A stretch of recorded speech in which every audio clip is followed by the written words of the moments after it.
Bueno, de nuevo me presento, soy Camilo Rodríguez, soy médico especialista en terapia intensiva de la Universidad de Buenos Aires y bueno, tuve la fortuna de ser invitado por la organización del Congreso para dictar nuevamente este curso, así que bueno, esperemos que le haya servido mucho lo que han escuchado y esta es la última la última charla que va apuntado a lo que es la incorporación del Doppler transcraneal codificado por color, ¿sí?, al ultrasonido en otros sistemas del organismo y durante la estancia del paciente con nosotros en terapia intensiva. Por eso la charla se llama Abordaje multiorgánico más allá de los escenarios clínicos. Bueno, lo mismo, no tengo conflicto de intereses en esta charla para declarar. La agenda son, bueno, los conceptos básicos, un repaso muy rápido, porque ya tuvimos la primera clase la primera charla del curso, conceptos y aspectos generales del Doppler transcraniano codificado por color, conceptos básicos de lo que es el POCUS, ¿sí? Y después el abordaje en simultáneo y amalgamado del POCUS y de lo que es el Doppler transcraniano codificado por color, en algunos escenarios clínicos específicos, ¿sí?, que son los 4 que aparecen ahí, elegidos entre toda una bolsa de posibilidades donde poder hacer, ¿sí?, el Doppler transcraniano, 4 patologías que no es común utilizarlos, pero que ya cada día pasa más tiempo, ¿sí?, en la posibilidad de empezar a incluirlos en el tratamiento y el monitoreo de estos pacientes. Y por último, las conclusiones y unos patrones de flujo. Bueno, conceptos rápidos, ya habíamos hablado en la primera charla, ¿sí?, que el Doppler transcraniano codificado por color nos permite ver, ¿sí?, 2 elementos muy importantes del cerebro, que es toda su circulación, ¿sí?, cerebral a través del Doppler pulsado, a través del Doppler color, y todo lo que es el parénquima cerebral a través del modo B o escala de grises o 2 dimensiones. Ahí tenemos las ventanas: transtemporal, transforaminal, transorbitaria, submandibular y frontal. El mismo concepto. Es una técnica segura, no invasiva, de bajo costo, reproducible, en tiempo real y al pie de la cama del paciente. ¿Sí?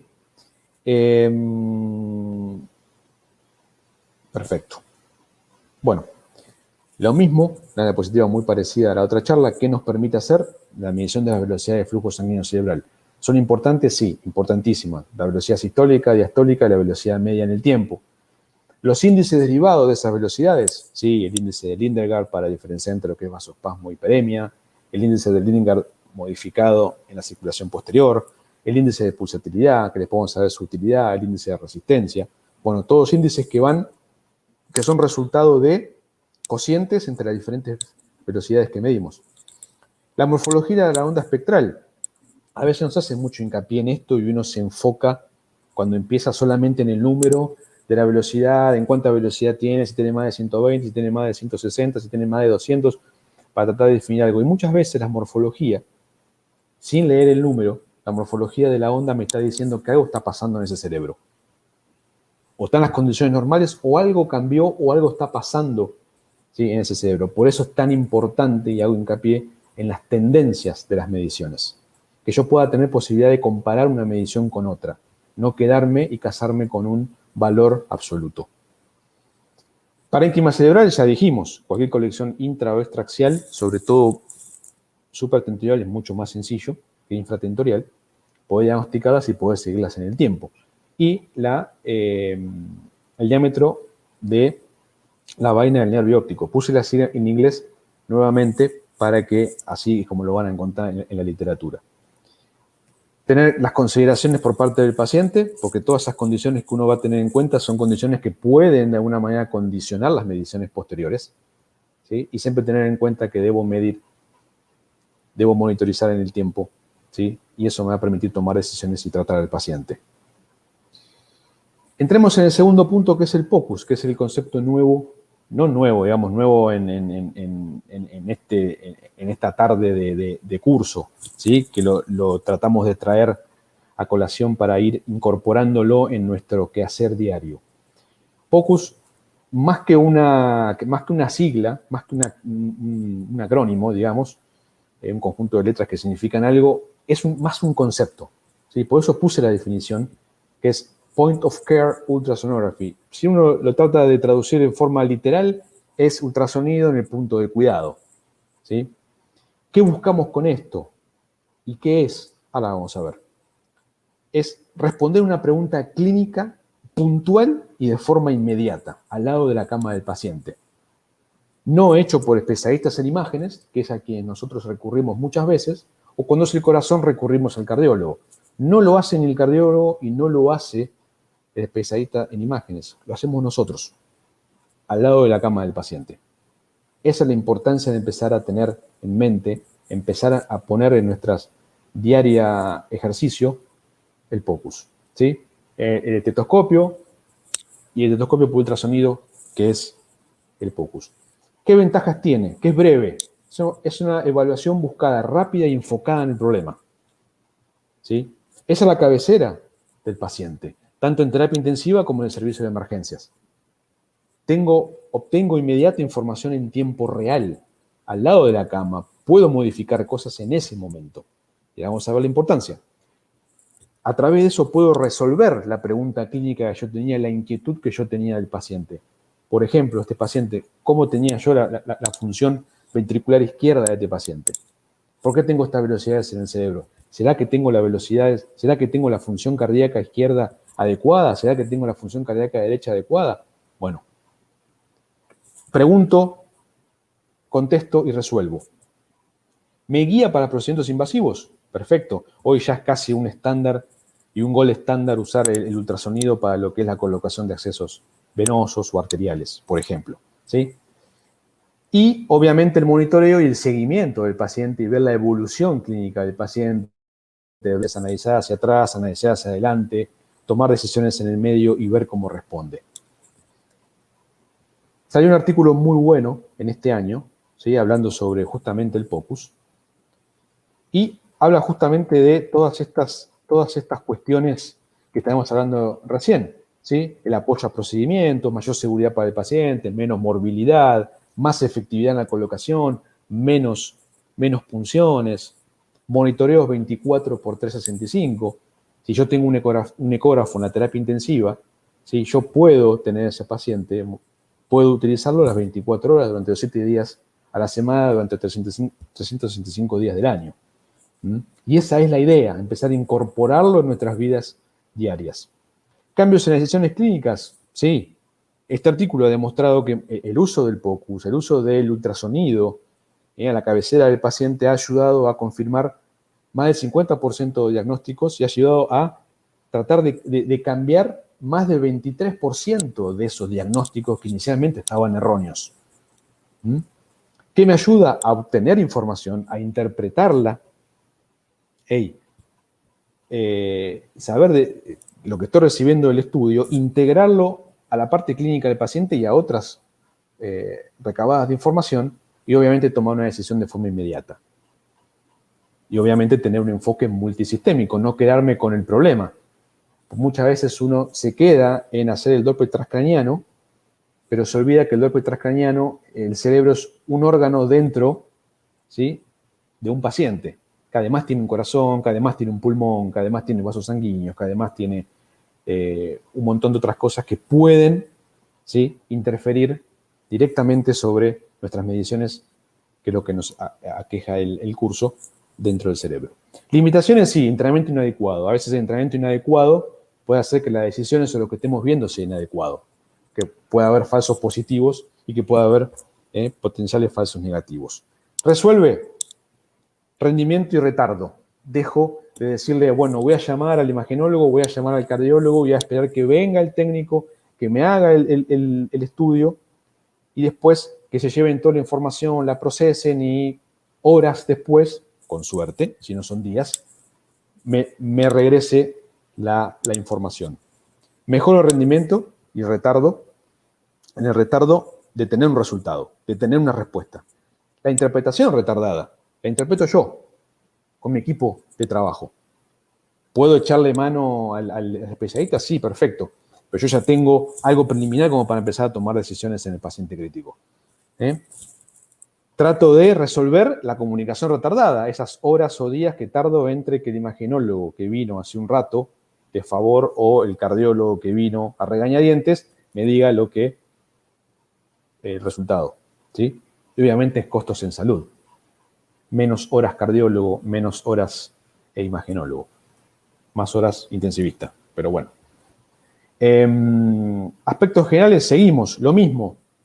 Y ahora empezar a integrar el POCUS. A ver, la pregunta que surge es, ¿el Doppler transcraniano es ajeno al POCUS? No. Está dentro del POCUS. Yo lo separo para saber, yo lo separo para que, digamos, académicamente, ¿sí? Pedagógicamente, después sepamos que tenemos que unirlos. El POCUS, ¿sí? ¿Hay modo B? Sí. ¿Doppler color voy a usar? Sí. ¿Doppler pulsado? Sí. ¿Doppler continuo? Sí. ¿Dónde? En el corazón, ¿sí? Para ver altas velocidades. Para cosas muy específicas, ¿sí? Ahí tenemos, dentro del cerebro, ese cerebro que está ahí esquemático a la derecha, tenemos en el medio el Doppler transcranial y el Doppler transcranial codificado por color y a su alrededor tenemos ultrasonido vascular, abdominal, de vía nervio óptico, vía aérea, pulmonar, focus, que es corazón. Todo eso, de alguna manera, vamos a ver más adelante cómo es importante a la hora de interpretar nuestros valores en el cerebro. Muchas veces no tenemos que dejar de valorar qué está pasando en otros órganos, que pueden estar condicionando lo que nosotros estamos viendo o malinterpretando dentro del cerebro. Entonces dividí esto en 4 pasos. Hago un POCUS multisistémico, ¿sí? Bárbaro, voy a buscar el órgano determinado que yo creo que el paciente tiene afectado. Hago un monitoreo neurológico y empiezo a jugar entre uno y otro, ¿sí? Porque muchas veces yo encuentro velocidades bajas o índices de pulsatilidad de altos, o muchas veces puede ser porque el gasto cardíaco no es el adecuado, situaciones de hiperemia, puedo encontrarme que el paciente tiene un BTI altísimo en un ecocardio y puedo ver que el paciente está, ¿sí? Hiperdinámico y de ahí viene la hiperemia, por ejemplo. Entonces empezar a interpretar lo que está pasando en un órgano, para empezar a interpretar también lo que está pasando dentro del cerebro que no está desconectado de los otros sistemas y órganos. Análisis, integración de datos y obviamente el abordaje individualizado a la necesidad del paciente. Otra vez, el POCUS es seguro, no invasivo, bajo costo, reproducible, al pie de la cama y en tiempo real. Lo mismo que es el Doppler transcraniano. POCUS multisistémico, acá van a ver el monigote del lado izquierdo, ¿sí? Con todas las posibilidades de ultrasonido de todos los órganos y todos los protocolos existentes. De todos los sistemas. La pregunta es, ¿pero tengo que hacer todo al momento que hago un Doppler? No, no. Porque muchas veces el paciente puede llegar a tener una neumonía bacteriana o una neumonía viral, ahora que estamos en tiempo de COVID, puede terminar haciendo un test respiratorio, pero ojo, porque el test respiratorio en un paciente con ventilación invasiva, todos los parámetros de ventilación invasiva seguramente vayan a afectar y tenga que considerarlos a la hora de interpretar valores, ¿sí? O cuidar el cerebro. También en ese paciente. Y voy a tener que hacerle, ¿sí? Seguramente muy utilizado en esta época, una ecografía de pulmón, ver cómo está ese pulmón, ver cómo está ese corazón, ¿sí? Para poder después interpretar bien adecuadamente lo que está pasando dentro del cerebro, tanto en el parénquima como sus velocidades. Ahí tienen, por eso le decía yo que el POCUS neurológico es este que le digo del Doppler transcraniano, que uno lo separa del POCUS, porque el Doppler transcraniano estaría dentro del POCUS, pero uno lo separa para entender que muchas veces está dentro, pero dentro del POCUS tenemos que empezar a armar una red de interpretación entre los diferentes órganos y lo que está pasándole al paciente. Entonces, monitoreo de la circulación y parénquima cerebral, considero siempre la exploración de estos órganos, por ejemplo, el corazón, qué está pasando en el corazón si yo veo que tengo bajas velocidades o que yo veo que tengo altísimas velocidades y el paciente no entró por una patología original neurológica y por qué tiene un patrón de hiperemia o un patrón que parece un vasoespasmo. Bueno, Vayamos a buscar si el paciente no tiene otra condición que dentro del corazón me esté diciendo, oh, la velocidad es tan baja, la presión de perfusión tan baja. Y bueno, fíjate, porque tengo la presión media baja, tengo la presión de perfusión cerebral baja. Bueno, fíjate cómo está la función del ventrículo izquierdo, por ejemplo, la función del ventrículo derecho. Y después integrar toda la información que me entrega el POCUS y que me entrega el Doppler transcraniano codificado por color en este caso. ¿Sí? Analizar y tomar las decisiones en tiempo real, que es lo que hacemos todos los días. Y obviamente tratar de alguna manera resolver este dilema que está puesto en una fotito que es el iceberg. Muchas veces nosotros vamos a hacer el Doppler transcraniano del paciente y me ha pasado en mi formación y me pasa ahora que uno va, encuentra en la rapidez, en la vorágine, uno va, busca algo específicamente, las velocidades cerebrales, interpreta lo que ve. ¿Sí? La puntita del iceberg, pero no voy a buscar y no voy a interpretar todo lo que está debajo. Una falla cardíaca izquierda, una falla cardíaca derecha, un aumento del agua pulmonar extravascular, líneas B en el pulmón que me están diciendo que ese pulmón se está llenando de agua, que estoy dando líquido a un paciente que no lo requiere o que un paciente ya está intolerante al líquido porque veo que su hígado, sus venas porta, sus riñones tienen, ¿sí? Empezó a cambiar su patrón de flujo, se empezó a ser más pulsátil, se empezó a ser más congestivo. Bueno, un montón de elementos que uno va aunando para tomar la decisión. ¿Sí? Tratemos de resolver ese gráfico, de no caer siempre, ¿sí? En quedarnos solamente con la puntita del iceberg. ¿Sí? Bueno, abordaje multisistémico. Hay dos enfoques. El enfoque tradicional que le venía diciendo, llamo al especialista o llamo al subespecialista, espero que interprete las imágenes, espero que le imprima, espero que le informe y en algún momento me entrega un papel y ya pasaron 2, 3, 4, 5 horas y no tomé la decisión que debía tomar. Y esto puede pasar, ¿sí? En otros ámbitos en el que uno, en la emergencia, en la terapia intensiva, uno va, hace el ecocardio, después va, si hay gente que lo haga, eco pulmonar, si va a hacer un Doppler transcraniano de fosma aislada, bueno. Y en la neuro-UCI, muchas veces voy a buscar lo que está pasando dentro del cráneo, ¿sí? Pero me desligo del otro. Y nos encontramos el enfoque multisistémico, que es el ideal. Tratar que en la emergencia, en la terapia intensiva, en la neuro-UCI, en las UCI subespecializadas, empecemos a pensar en hacer un enfoque multisistémico, integrar, ¿sí? En este caso particular que nos acoge el curso, lo que está pasando dentro del cráneo con lo que está pasando de dentro del resto del cuerpo. No lo aislemos. Empecemos a tenerlo en cuenta todo lo que está pasando alrededor.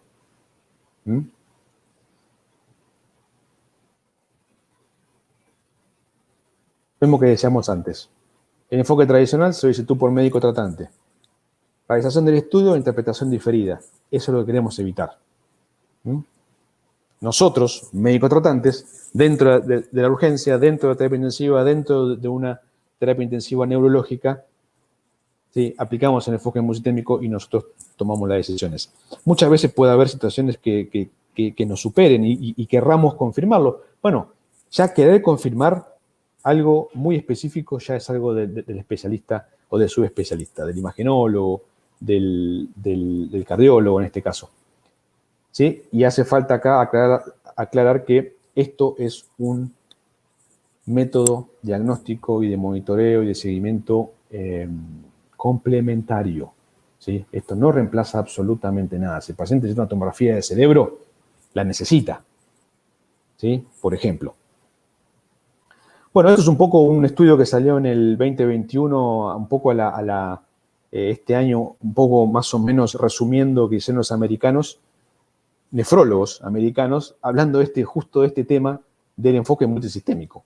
Fíjense en la diapositiva cómo está el nefrólogo preguntándose, ¿tendrá el paciente que está en diálisis, ¿cómo se llama?, derrame pericárdico?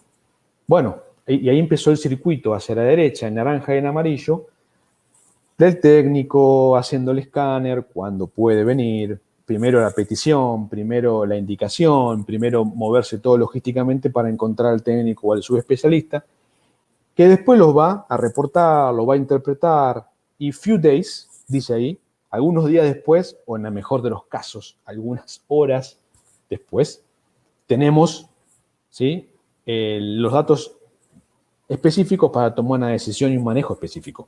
Y fíjense el cuadrito de abajo que va a ser POCUS. El nefrólogo tomó el POCUS y en pocos minutos tomó una decisión. Le hizo un ecocardio al paciente, le hizo un focus, le hizo una imagen subxifoidea, por ejemplo, y pudo ver que el paciente tenía un derrame pericárdico, o un 4 cámaras, y pudo ver que el paciente tenía un derrame pericárdico. Y tomó la decisión, ¿sí? Y acortó el tiempo. A esto me refiero yo con el enfoque multisistémico. Empecemos a pensar como este nefrólogo de verde hacia abajo. Este es un muy lindo artículo, ¿sí? Le dejo ahí la referencia. Y vamos a entrar específicamente en 4 patologías, rápidamente, en 4 patologías que si uno se pone a pensar, ¿harías un Doppler transcraniano como primer causa? No, obviamente. Una paciente obstétrica crítica, una paciente con preeclampsia. Sí, bueno, me enfoco en que la paciente no tenga un hematoma hepático, en sus síntomas, en su presión arterial. Pero muy rara vez uno va a decir, bueno, hagámosles un Doppler transcranial. Muy raras veces. Para no decirte imposible.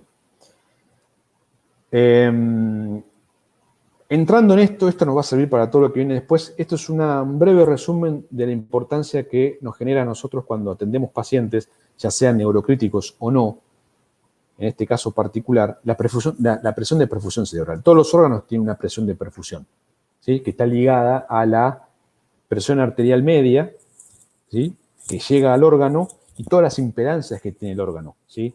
La salida del sistema venoso, su congestión, todo lo que impide que ese órgano se pueda irrigar adecuadamente. Entonces, todos los órganos tienen su presión de perfusión. En este caso, el cerebro, dentro de una caja cerrada de hueso, responde, obviamente, a esa doctrina que ya conocemos, que es la doctrina de Monro-Kelly, donde hay líquido cefalorraquídeo, parénquima y sangre, venosa y arterial. Si una de las 3 se modifica, tengo que modificar las otras 2 para que le dé espacio al aumento de la que aumentó. Se aumentó el líquido cefalorraquídeo porque hay hidrocefalia. Hay mecanismos compensatorios que hacen que el líquido cefalorraquídeo empiece a irse hacia los canales medulares.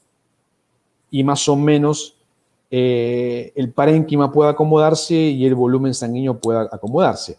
Ahí lo puse en negrito del lado izquierdo donde está la PIC, ¿sí?, que según la Brain Trauma Foundation en su 4ª edición de sus guías, ¿sí?, empieza a tomar como valor de hipertensión intracraneal mayor de 22 milímetros de mercurio. Después vamos a ver que en otros trabajos se siguieron usando otros valores.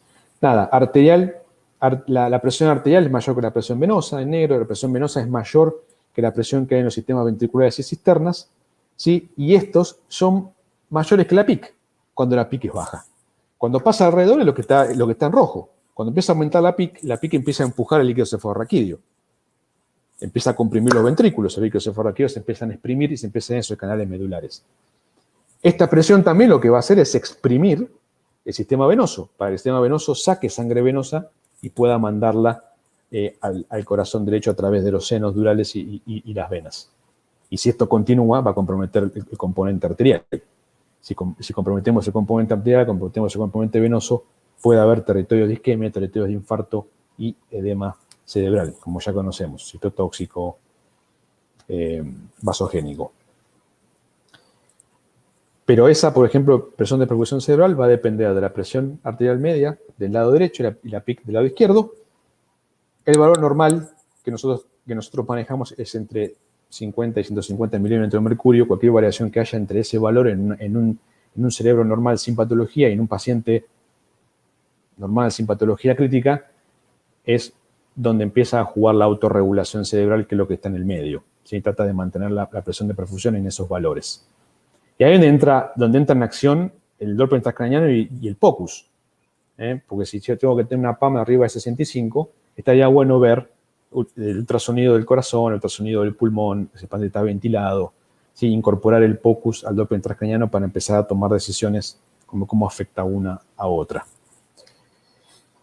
Implicancias clínicas. Este es un trabajo muy bueno en el 2016, hecho por los británicos, entre ellos Marek Sosnica, ¿sí?, un referente de lo que es Doppler transcranial, y acá más o menos nos muestra en este esquema todo aquello que se interrelaciona y tiene implicancias clínicas en lo que va a ser el determinante del flujo sanguíneo cerebral. ¿Sí? Toda la parte arterial de la presión arterial sanguínea, donde tiene que ver el volumen sistólico, donde tiene que ver la frecuencia cardíaca, donde tiene que ver las resistencias periféricas. En el medio, toda la parte arteriolar, ¿sí? que es la resistencia cerebrovascular, y toda la parte de la PIC, que es donde se encuentra la doctrina de Monro-Kelly. Van viendo cómo un montón de elementos empiezan a afectar y que uno puede modificar y que uno puede actuar si uno los empieza a pesquisar. Flujo sanguíneo cerebral, componentes sistémicos y componentes cerebrales.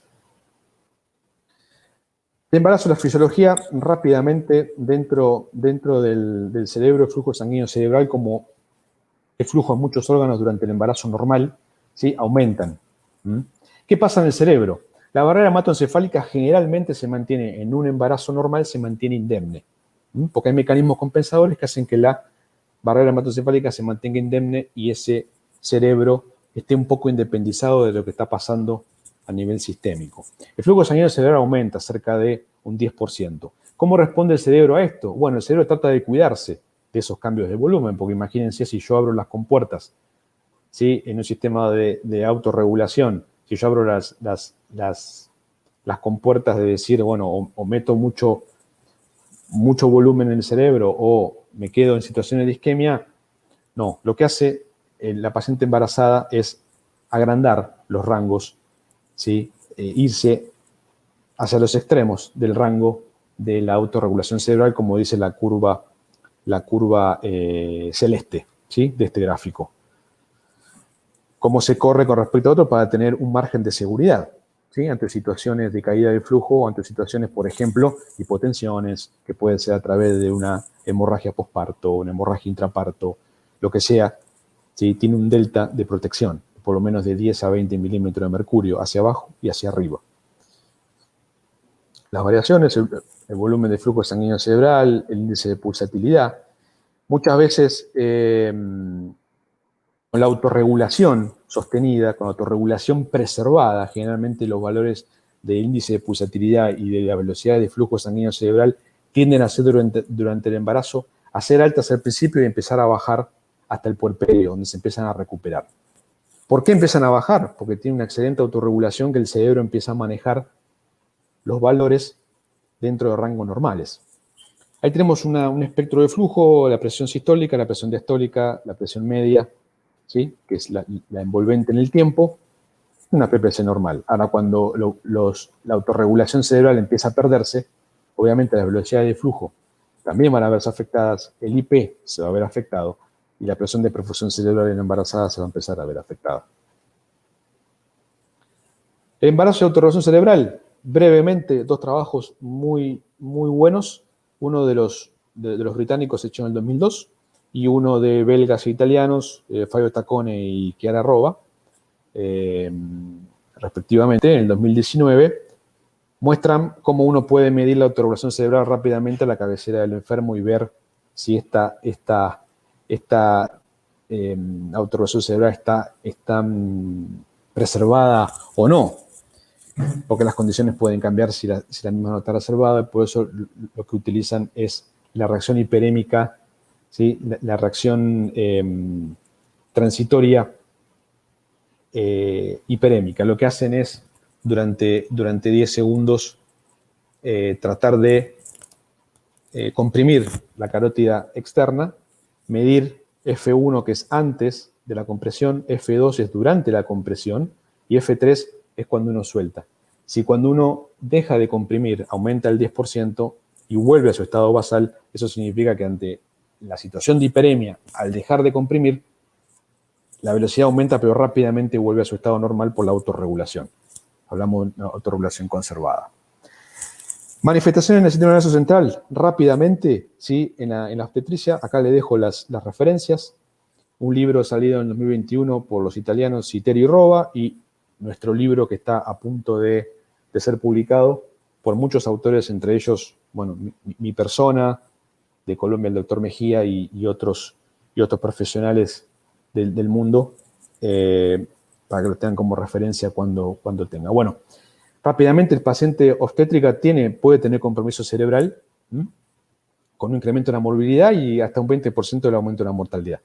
Hay un montón de situaciones que son propias de la paciente embarazada crítica, ¿sí? La preeclampsia, eclampsia, angiopatía periparto y la trombosis de los senos venosos. Y hay otras patologías que no son propias del embarazo, pero que están enumeradas en esta lista, que pueden tener los mismos síntomas, que puede ser una patología que es propia del embarazo. Por eso es importante, en este caso, ¿sí?, hacerle caso o la aplicación del POCUS y el Doppler transcraniano multisistémico. Bueno, perdón.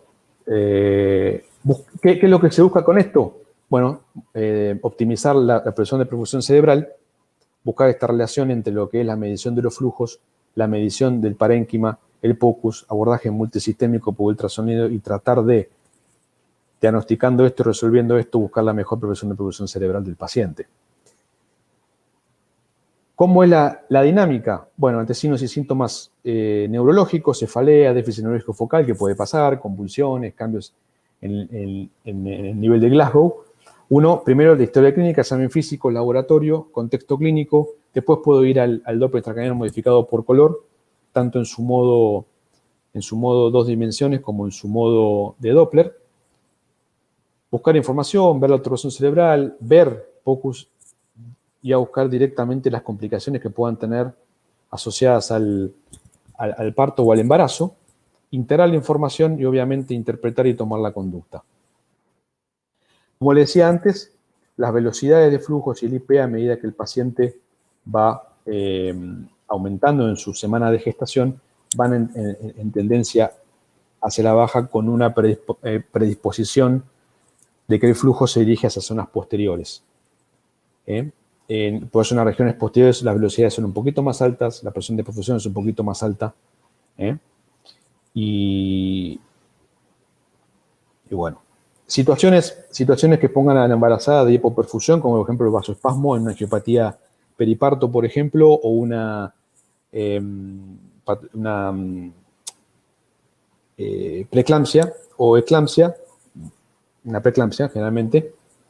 Situaciones de vasoespasmo o de hiperperfusión pueden generar el aumento del edema cerebral, deterioro de la autorreacción cerebral y pueden comprometer la presión de perfusión cerebral. Por eso, en la parte de arriba está también el Doppler, el ultrasonido, para el diagnóstico de las lesiones ocupantes de espacio, la línea media y la vaina nervio óptico, pudiendo llegar a calcular o llegar a estimar la PIC no invasiva con esta fórmula, ¿sí?, y la presión de perfusión no invasiva con muy buena correlación de Sosnica, para tratar de dilucidar la presión de perfusión no invasiva. El abordaje por Doppler, ya dijimos, estamos entre las situaciones de embarazo, preeclampsia, eclampsia, angiopatía periparto o sospechando una trombosis del seno. Puedo hacer ultrasonido ocular, ultrasonido en 2 dimensiones y Doppler transcranial. Si voy a la eclampsia, preeclampsia, estas son las situaciones en las que uno me hace pensar que empieza a haber afección neurológica en este estadio cuando encuentro la velocidad. Siendo la velocidad cercana a 65 a 70 centímetros por segundo en un embarazo normal, cuando encuentro las velocidades medias de flujo en la cerebral media, más de 80 centímetros por segundo, y una vaina nervio óptico mayor de 5, me empieza a pensar en que puede haber algo está pasando dentro del cerebro. La angiopatía periparto es más que nada, se comporta como un vasoespasmo, ¿sí?, donde hay un Lindergard mayor a 3, ya haciendo el índice Lindergard entre la carótida interna y la cerebral media, y con velocidades altas con respecto al promedio de la embarazada.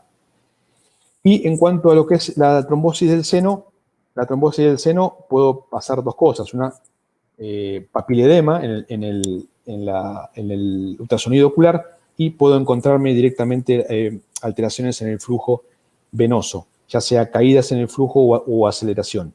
Por ejemplo, aceleración del flujo en alguna de las venas, por ejemplo la vena cerebral media, o caída del flujo y el lentecimiento, por ejemplo, en el seno recto.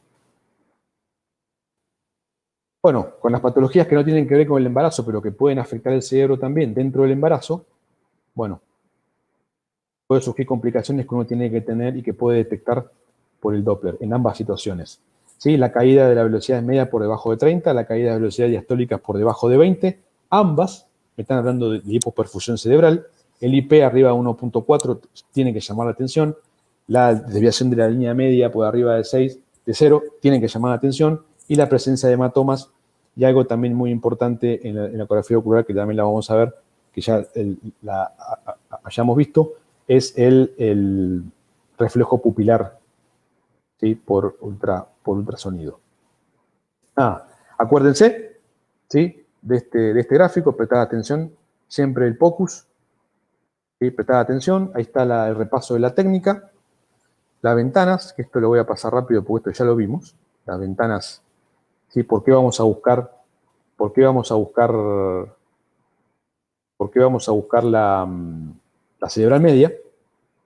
Vamos a buscar la cerebral media, ¿sí? 60-60% del flujo, siempre buscarlas, siempre tener un valor basal, siempre buscarlas bilateral, siempre interpretar el espectro Doppler y siempre mirar las tendencias. La ventana ya la vimos, esto ya lo pusimos a modo de repaso. Rápidamente, algo de distrés respiratorio. Bueno, distrés respiratorio, aquí tenemos insuficiencia respiratoria, cumple los criterios de Berlín, situación de hipoxia, hipercapnia, pérdida de volumen, pérdida de compliance, situaciones que pone al paciente en la ventilación mecánica invasiva o no invasiva.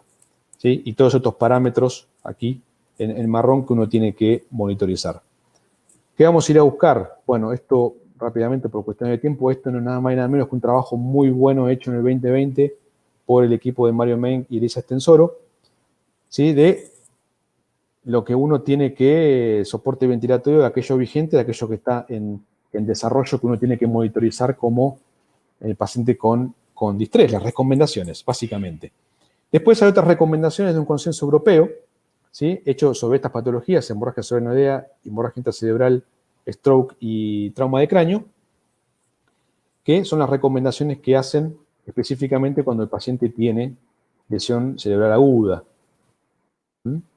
Ver rápidamente cómo las situaciones en las que hay PIC aumentada, más de 20, que el trabajo lo llama como PIC significativa, que son el decúbito prono. Cuando encuentro un paciente que tengo que hacer de decúbito prono, que tengo lesión neurológica aguda, que tengo distrés y tengo PIC elevada, no se puede recomendar porque la evidencia es muy débil o porque no hay evidencia. Entonces, en estos grises, ¿sí? Como la ventilación protectiva, como estas situaciones que están nombradas acá, muchas no hay evidencia y muchas van a tener que ponderarse en el paciente según sus necesidades. ¿Sí? Y acá viene rápidamente en otro trabajo que se hizo en el 2018 como la relación entre hacer una ventilación en un paciente con distrés, hacer una ventilación protectiva cerebral. ¿Sí? Y la interacción que existe entre el cerebro y el pulmón. Cambios hemodinámicos, cambios mecánicos por la PIB, reclutamiento y decúbito prono pueden afectar la presión de perfusión cerebral.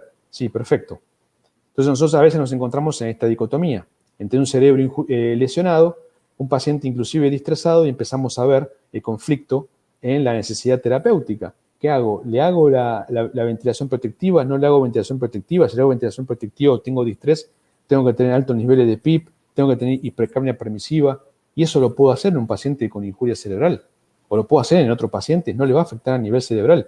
Por eso lo importante es integrar el POCUS en este caso, ¿sí? El focus cardiológico, el ultrasonido pulmonar, ¿sí? A lo que es el ultrasonido cerebral en la arteria cerebral media, velocidades de flujo, índice de pulsatilidad, espectro Doppler y el espectro Doppler, ¿sí? Tratar de aunar todo para tomar la mejor decisión.